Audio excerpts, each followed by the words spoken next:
آدم کے جب خلیفہ بنا تھا اس وقت 3 خصوصیتیں بیان کی گئی تھی۔ پہلی خصوصیت کیا تھی کہ اپنی روح پھونک رہا ہو۔ دوسری خصوصیت کیا تھی کہ تمام فرشتے سجدہ کریں۔ تیسری خصوصیت کیا تھی کہ فرشتے اس کے مقابلے میں نہیں آ سکتے۔ انی اعلم ما لا تعلمون۔ حضرت داؤد کو خلیفہ بنایا گیا ہے، ان میں کئی چیزیں رکھ دی گئی ہیں۔ سب سے پہلی چیز تو یہ ہے کہ داؤد جب اللہ کی تسبیح کرتے تھے تو پہاڑ سارے کے سارے وہ بھی گنگناتے ہوئے اللہ کی تسبیح میں نظر آتے تھے۔ دوسری خصوصیت یہ تھی کہ جب حضرت داؤد لحن داؤدی سے تسبیح کرتے تھے تو تمام پرندے اکٹھے ہو کر ہر قسم کے پرندے وہ بھی تسبیح کرتے تھے۔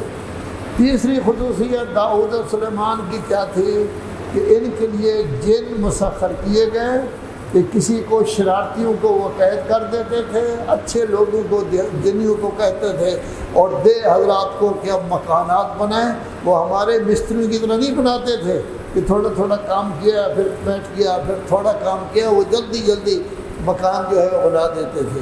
چوتھی خصوصیت یہ ہے کہ ان کے لیے ہوا کو مسخر کیا گیا، ہوا کو وہ ہیلی کاپٹر بنا کر جہاں بھی چاہتے وہ اپنی جگہ سفر کرتے تھے۔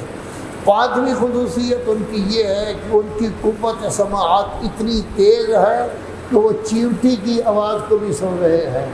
چھٹی خصوصیت ان میں یہ ہے کہ ان کے خلیفے، ان کے نائب کی اتنی قوت ہے کہ سینکڑوں میلوں سے تخت بلقیس کو سبا سے وہ لے آئے ہیں ان کے دارالحکومت میں، یعنی پلک جھپکنے کی حالت میں۔